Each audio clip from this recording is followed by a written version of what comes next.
Freakonomics Radio is sponsored by Ozempic. Innovation happens through rethinking what's possible, and when it comes to GLP-1s, Ozempic pill does just that. Learn more about Ozempic semaglutide tablets, 4 and 9 milligrams, by calling 1-833-OZEMPIC or visit Ozempic.com to view the medication guide and ask your doctor what's possible with FDA-approved Ozempic pill.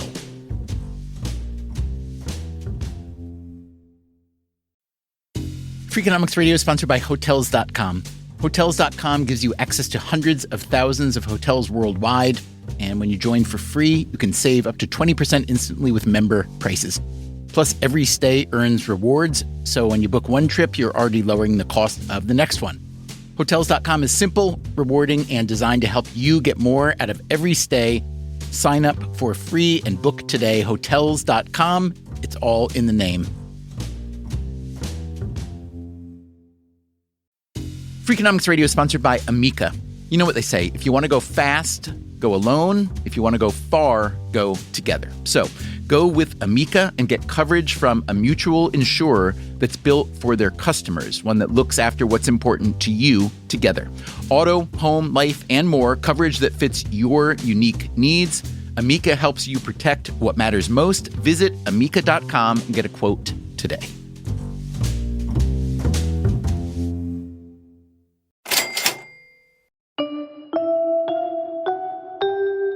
So I have one gripe about chip bags, especially for the single serve. It seems to me very suboptimal to have the only opening at the top, where you kind of have to jam your hand in there and you can't really see what you're getting.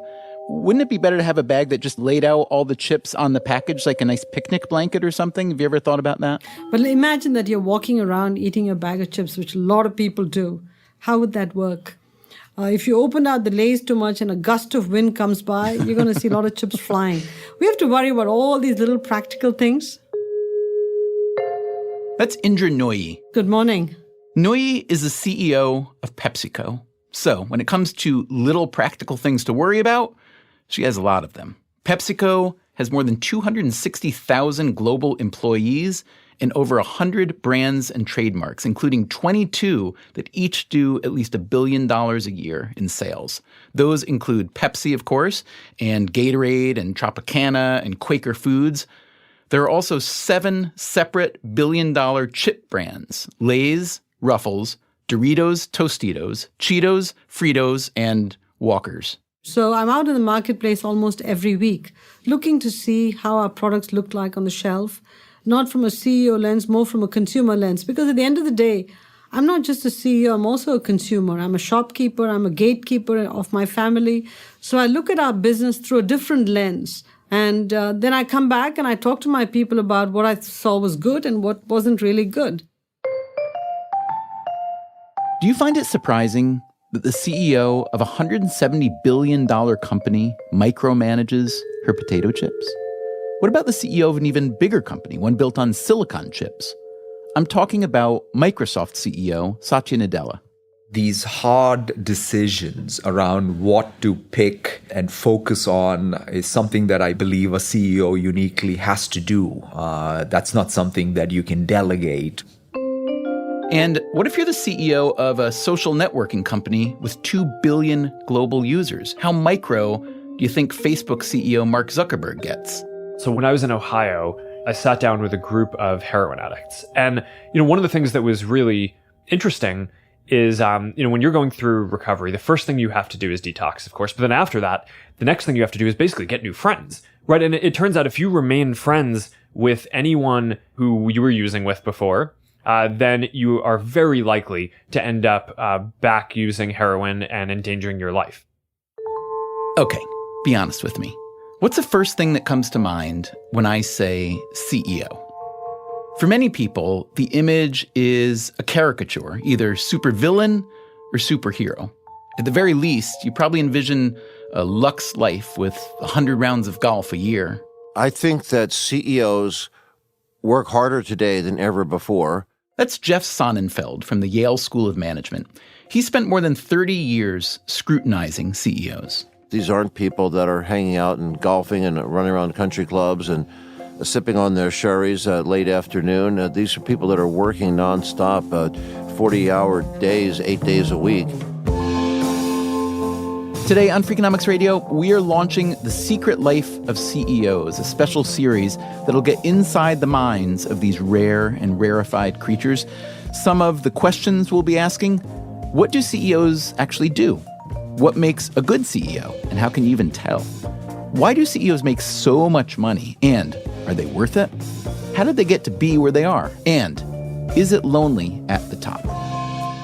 You'll hear from lots of big-time CEOs as well as the academics who know them best. Indra is an unbelievably brilliant person. There's a peripatetic quality, of course, to Mark Zuckerberg. Ray Dalio is a paradox. Bartz is incredible. Nadella had kind of the toughest combination of all with Branson. Somehow the whole focus is on him. The protégés of Jack Welch, some of them loved him, some of them didn't.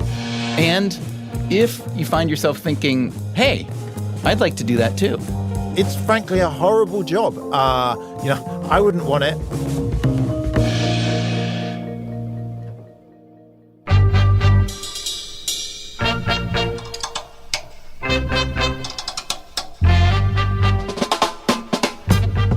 From WNYC Studios, this is Freakonomics Radio, the podcast that explores the hidden side of everything. Here's your host, Stephen Dubner.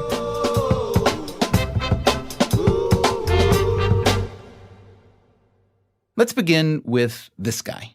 I'm Nicholas Bloom. I'm a professor of economics at Stanford University. And if I were to just ask you, what's your general specialty? I work on trying to understand management practices, so why some firms are better managed than others and how that helps improve their performance. All right. We are doing a multi-part series on CEOs. So let me ask you an incredibly rudimentary question. What does a CEO actually do? Because, I think everybody knows what a CEO is, but I would argue that most of us really have almost no idea what a CEO actually does, both on a day-to-day and on a year-to-year basis.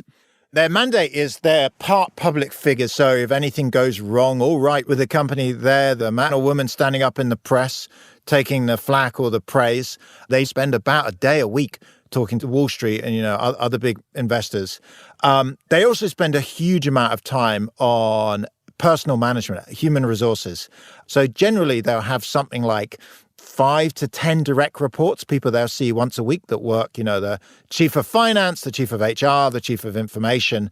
It's much more, the coach. If you think of a football team, it's very much like that with CEOs. They, in some ways, they're the masterminds behind the scene, but they don't actually, throw the ball or actually have their hands directly involved in the business. Most people, when they hear the term CEO, probably think of big firms like PepsiCo and Microsoft and Facebook and so on. But just to be clear, the median CEO, in America at least, has probably, 4 or 5 employees? It's an amazing fact when people mention CEO, they think of an older white man in charge of a company of 10,000 people. In fact, there are 6 million companies in America. The median company, so the 50th percentile, has 3 employees, and the most common company size has 1. So actually, almost every CEO out there you're going to meet is going to be in charge of 5 or 10 people. I deal with people who are going to be CEOs one day. That is Rafaela Sadoun. She's an economist who teaches at Harvard Business School. I'm very interested in understanding how management and managers affect firm performance. So how much time does a CEO spend on their own, thinking blue sky thoughts? There is very little time that goes into thinking alone or being in their solitary office and looking outside the window. We tend to think about the CEO sitting in an ivory tower, deciding what the organization will do, and then boom, they make a decision and the decision just happens and everybody's happy. But there is so much variation in how well firms adopt even the very basics of management, and you can't ignore it. That's not below the pay grade of the CEO. It's very important that the CEO keeps in mind both the strategic and the operational aspects of their jobs. And yet, Sadoun says, that view is not shared by her MBA students, her future CEOs. They see strategy as paramount. how a firm responds to rivals or a shift in the market or consumer preferences. Operations, meanwhile, how goods or services actually get made and delivered, how the quality is controlled, how you monitor and track employee performance, that is not what they're thinking about. When we were teaching cases that had a lot of these operational aspects in it, my students were telling me that that's the easy stuff, right? that was not, that's not strategy. That's easy. Everybody can do it, or you can pay somebody to do it. And when you look at what happens inside firms, you just know that that's not true. Raphaela Sadoun, along with Nicholas Bloom and the MIT economist John Van Reenen, analyzed data from more than 12,000 companies to try to learn what makes some better than others. Management practices, they wrote, can account for a large fraction of performance differences. And yet, they argued, quote, achieving operational excellence is still a massive challenge for many organizations. The hygiene of management. So things like, do you collect data? Do you use it to analyze what's going on? Do you have thorough performance reviews? And in fact, many of the most successful companies in the world, companies like GE, McDonald's, and Walmart, are excessively focused on managerial competence. They're unbelievably detail-orientated, and that's one of their big ingredients to their success. So my sense of teaching students is often they get overexcited about the big picture, sexy stuff of long-term strategy and kind of skip over the small details, which turn out to be critically important. So how difficult is basic managerial competence, and what keeps people from achieving it? You'd think that basic managerial competence is actually easy to do. I mean, in some senses, it's been around for over 100 years. So Frederick Winslow Taylor came out with something called scientific management in 1913, which was, about using stopwatches and monitoring and data. And, roll us forward 100 years, and it's been called in many ways big data. On the other hand, we just see tremendous variations. And I think it's because it's important, but it's boring and tedious and takes effort, and it's hard for people to get it right. And certainly in our data, we see tremendous variation in managerial competence. And I should say, not just in the private sector. You see the same in schools. Every parent's had experience of the good and bad teachers in hospitals and healthcare clinics, really just across the entire economy. Okay, so basic managerial competence may be unsexy. Still, if it's so important, why don't CEOs pay it more attention? Here's one explanation. A good CEO has to play to 5 or 6 different constituencies. That, again, is Jeff Sonnenfeld of the Yale School of Management. He's also president of the Chief Executive Leadership Institute at Yale. There is the shareholder as the actual financial owners of the business. We have others with a stake in the business, bondholders, debt holders. There are, of course, concerns as an employer that they're seen as an employer of choice. And, of course, that employees have an opportunity that they're investing in training. And is there metrics that are created to take a look at their community impact, both environmentally and as a good corporate citizen to their immediate communities? But a fifth constituency is consumers. Are they getting healthy, a safe product? Is there a sense of accountability? Is there a warranty that the products work as they should and that companies are responsive?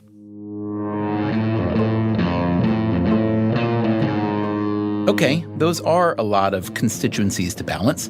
Being CEO is starting to sound like a fairly impossible job, and I'd assume a fairly important one as well. I'd assume that who the CEO is at a given moment matters a great deal to whether that company will thrive. But let's not assume. Let me ask you this question, not about yourself as CEO, but about CEOs of other firms. How much does the CEO really matter to the firm, and how can you tell? I believe a CEO matters a lot more than I probably thought before. That's David Rubenstein, co-founder and, until recently, co-CEO of the Carlyle Group, one of the biggest private equity firms in the world.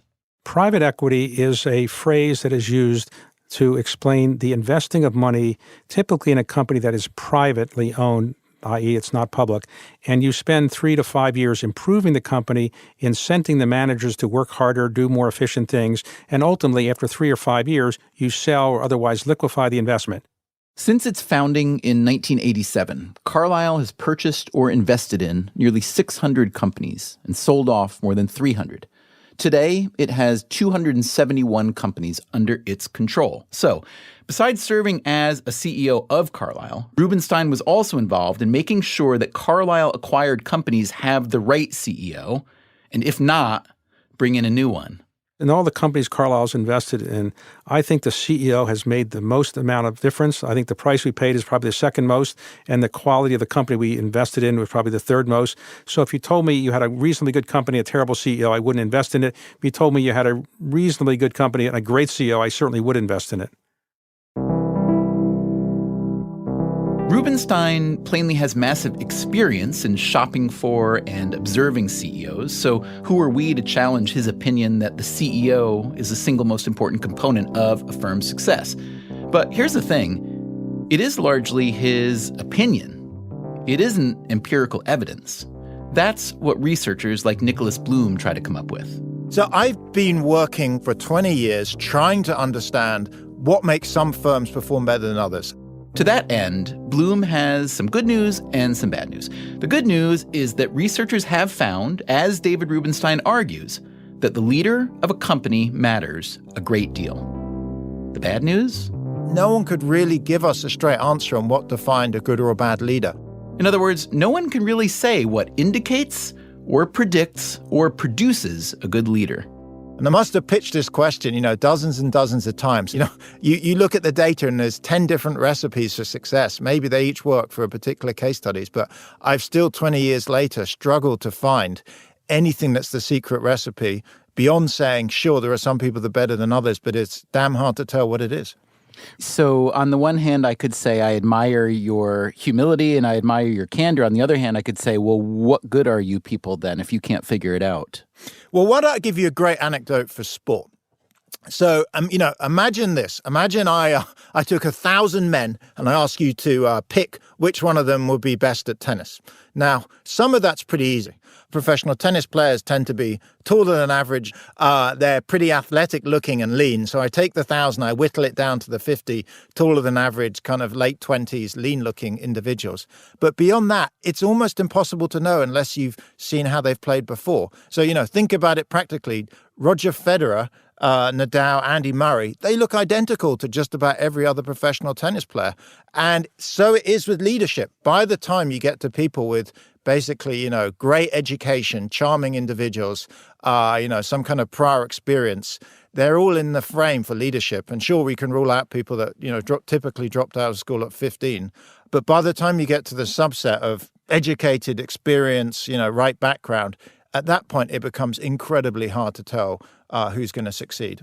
So one big problem with your kind of research is that you can't randomly assign CEOs to control groups and treatment groups. But if you could, if you somehow had the, permission and resources to set up the perfect randomized experiment to learn whatever you want to learn about CEOs, or maybe it's several things, how to build the perfect CEO or how to preemptively tell a great one from a terrible one, what would those experiments look like?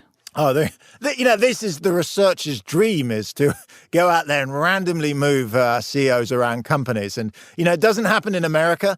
It probably happens in North Korea, but they're not sharing their data with us. And, but yeah, ideally, you take a bunch of firms and a bunch of CEOs and, every 5 years you flip coins and you'd rotate them around.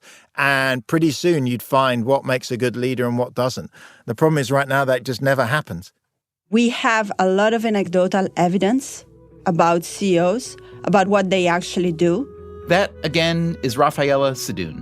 But very little large-scale representative evidence.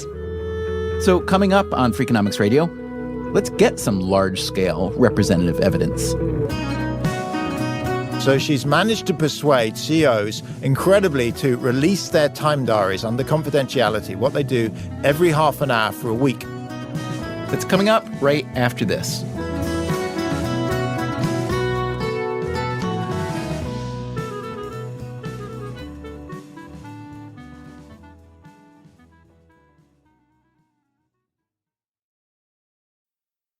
Freakonomics Radio is sponsored by Ozempic. Innovation happens through rethinking what's possible, and when it comes to GLP-1s, Ozempic pill does just that. Learn more about Ozempic semaglutide tablets, 4 and 9 milligrams, by calling 1-833-OZEMPIC or visit Ozempic.com to view the medication guide and ask your doctor what's possible with FDA-approved Ozempic pill.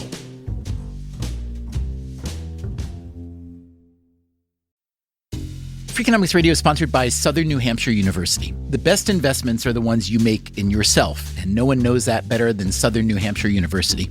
With more than 200 online degree programs, no set class times, and low online tuition, Southern New Hampshire University is built to fit your life today and set you up for success tomorrow.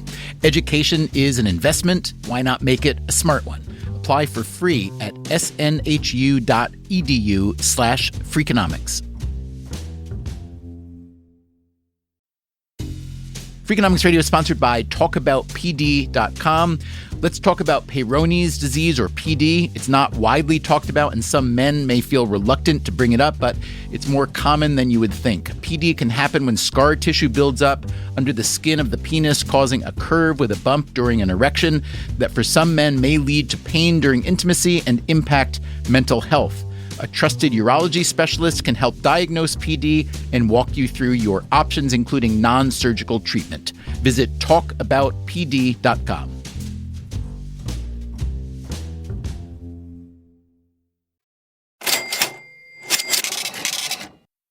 The most controversial fact about CEOs, at least in the mind of the public, is that they are just paid too much.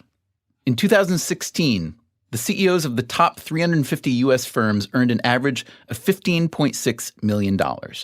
Adjusted for inflation, that's a more than 900% increase since 1978. During that same period, the typical employee's compensation rose just over 10%.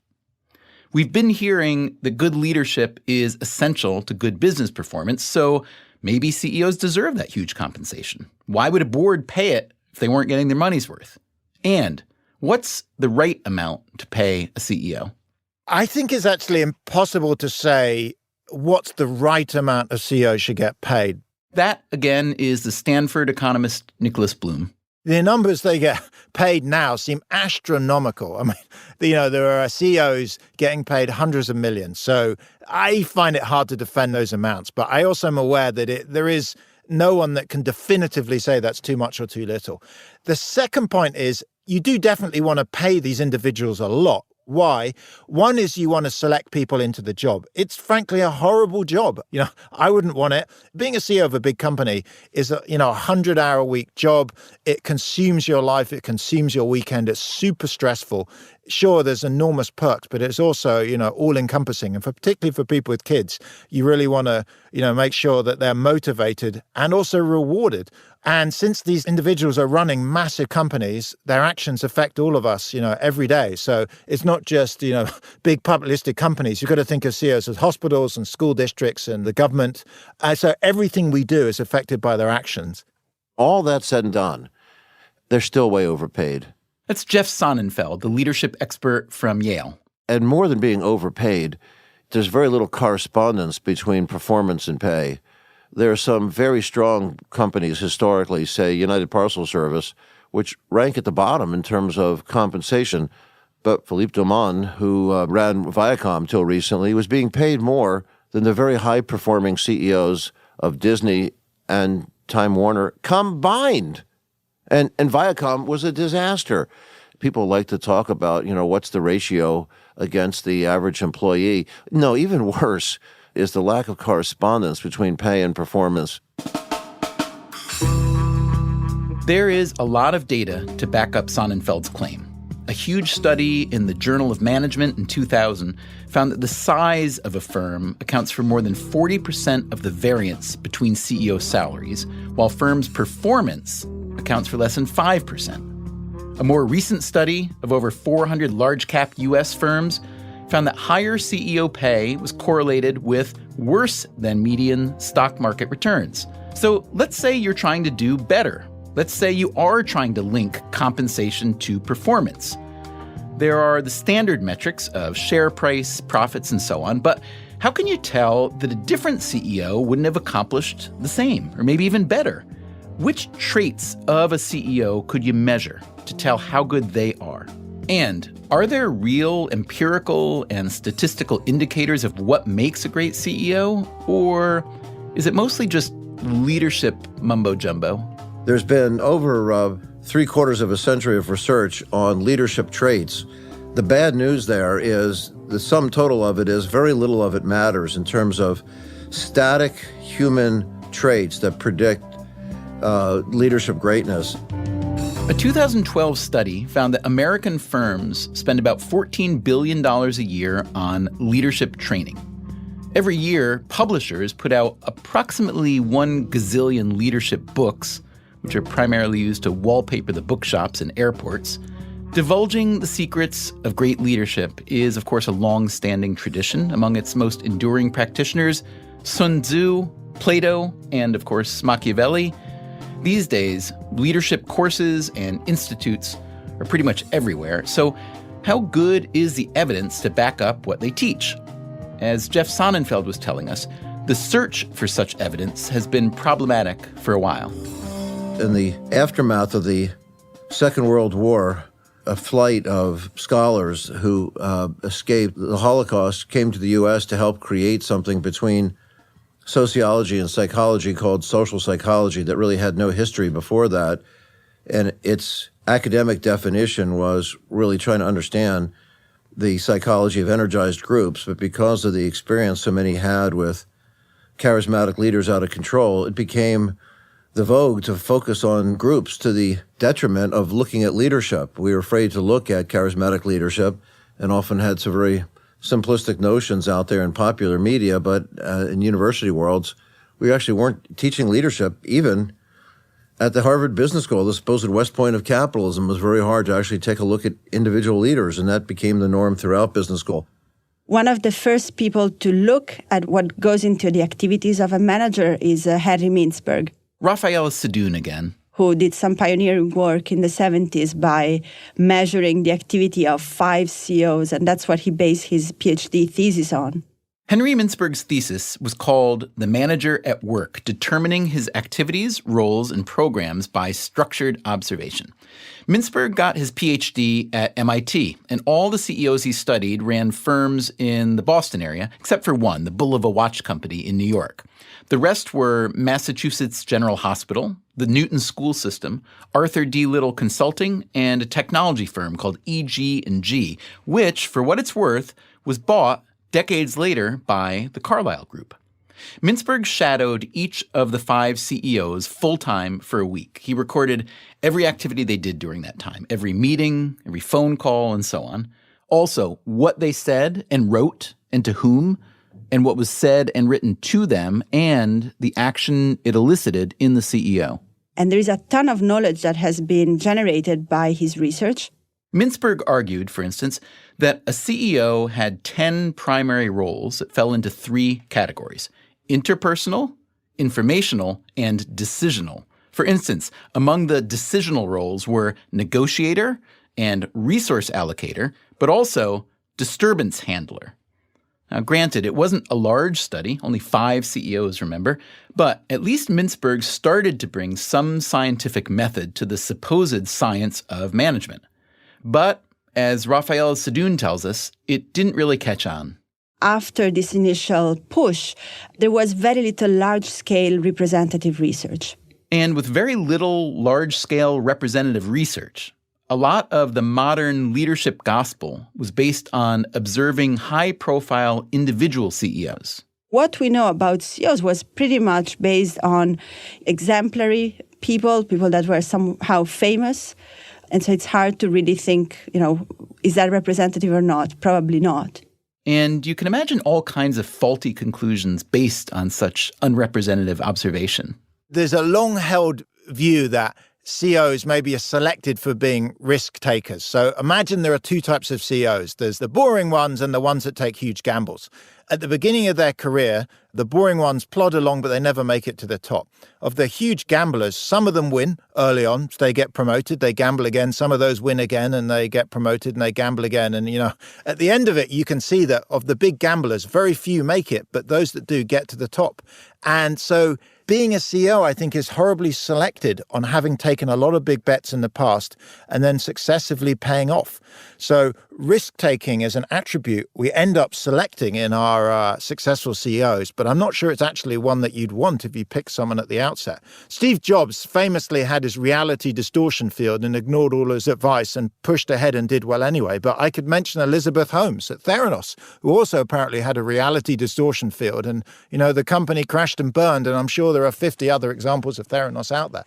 So I'm very nervous about taking these anecdotes looking only at winners. I think if you want to do well, you want to look at winners and losers. Basically take everyone that starts and see who tracks. And I think then you'll find the risk-taking CEOs, many of them crash and burn. We just never notice them because they drop out of the press.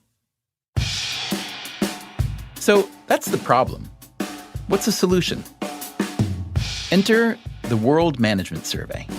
The World Management Survey was a project started up back in the early 2000s to try and rigorously measure management practices in large samples of firms from around the world. So by now, 15 years later, we have about 40,000 companies from around 40 countries. So we have the US, the UK, but also Vietnam, Brazil, Australia, China, India. And it was just to try and be more scientific about what defines good or bad management. So we wanted to randomly pick companies so you have losers and winners. The idea being that if you had enough data and the data were truly representational, you could identify the specific qualities that contribute to good leadership. And we just really struggled to come up with anything. We didn't find we could identify the secret sauce.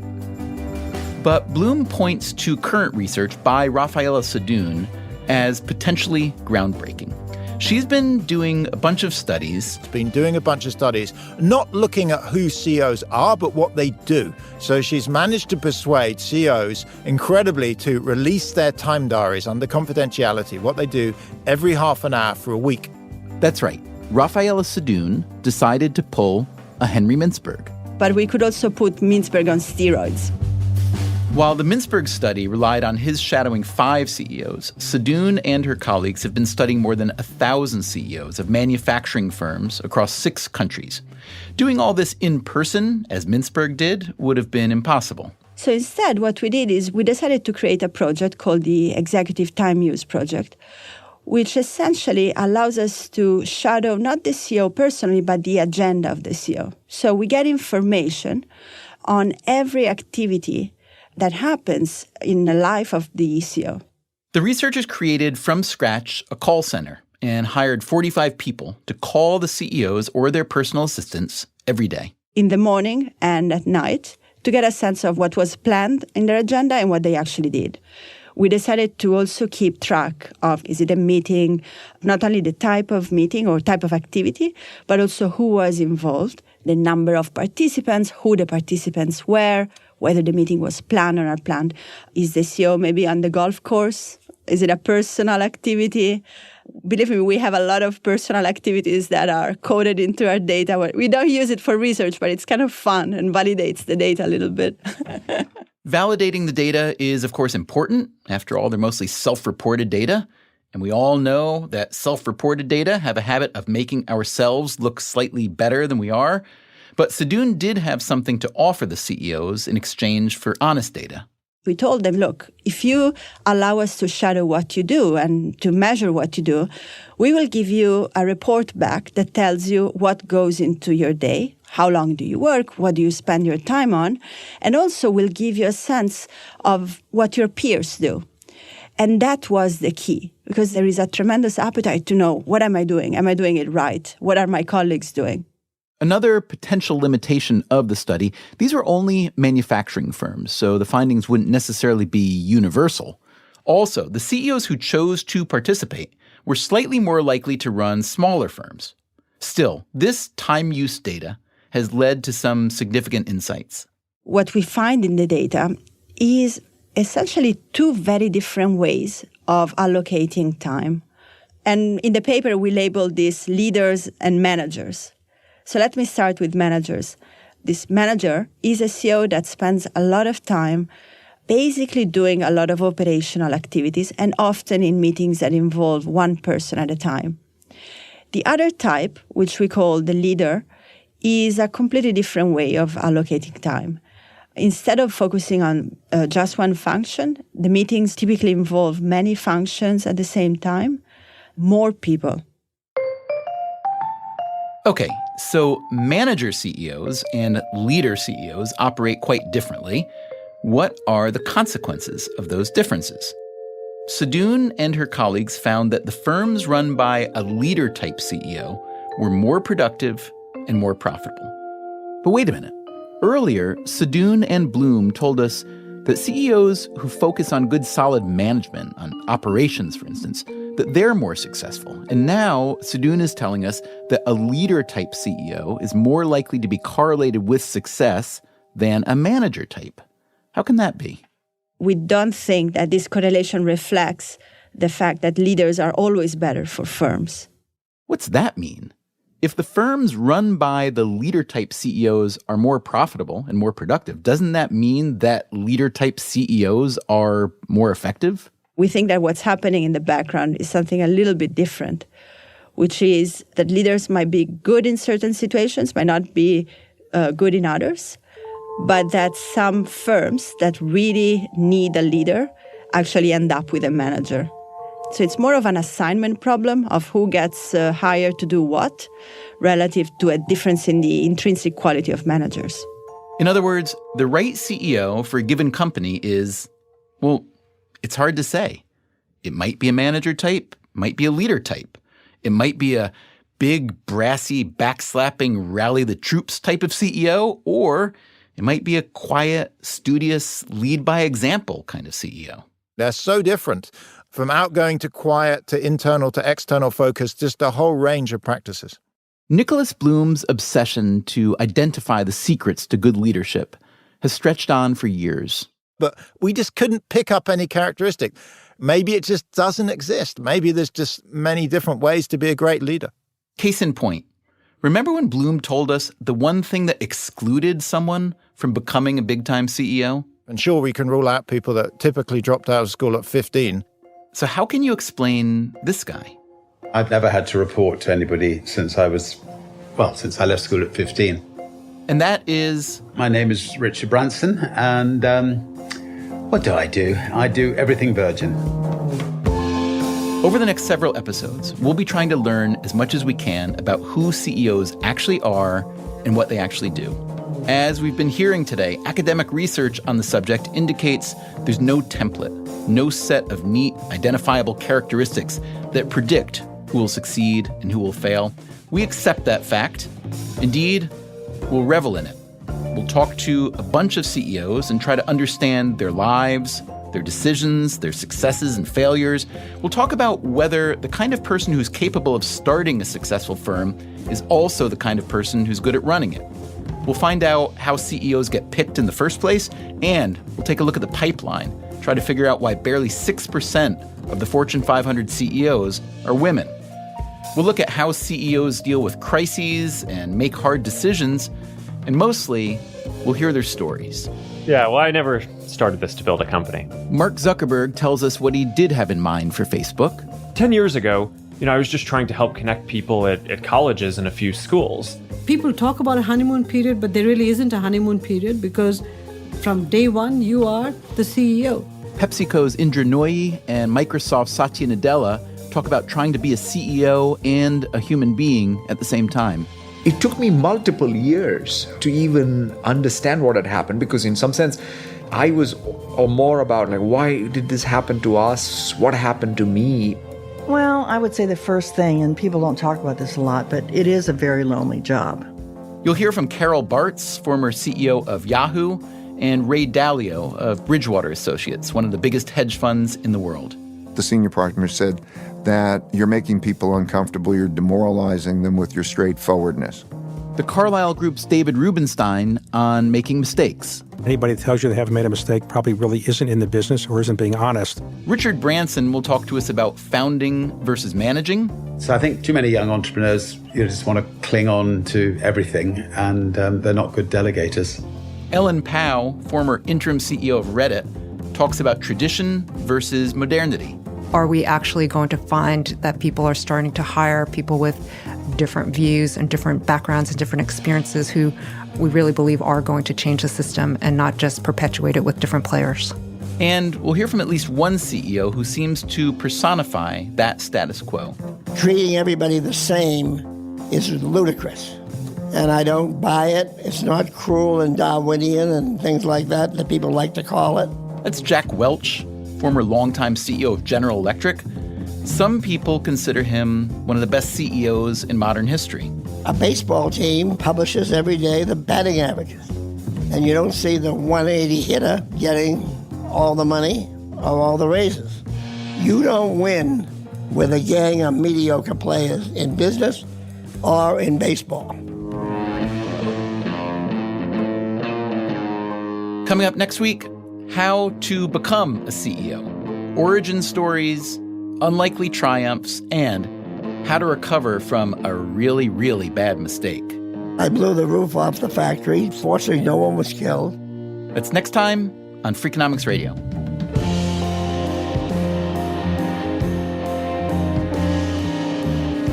Freakonomics Radio is produced by WNYC Studios and Dubner Productions. This episode was produced by Max Miller. Our staff also includes Allison Hockenberry, Merritt Jacob, Greg Rosalski, Stephanie Tam, Vera Carruthers, Harry Huggins, and Brian Gutierrez. For this series, David Herman did the sound design, and the music you hear throughout our episodes was composed by Luis Guerra. You can subscribe to Freakonomics Radio on Apple Podcasts or whichever podcast app you use. You should also check out our archive at Freakonomics.com, where you can stream or download every episode we've ever made. You can also read the transcripts and find links to the underlying research. We can also be found on Twitter, Facebook, or via email at radio@Freakonomics.com. Thanks for listening.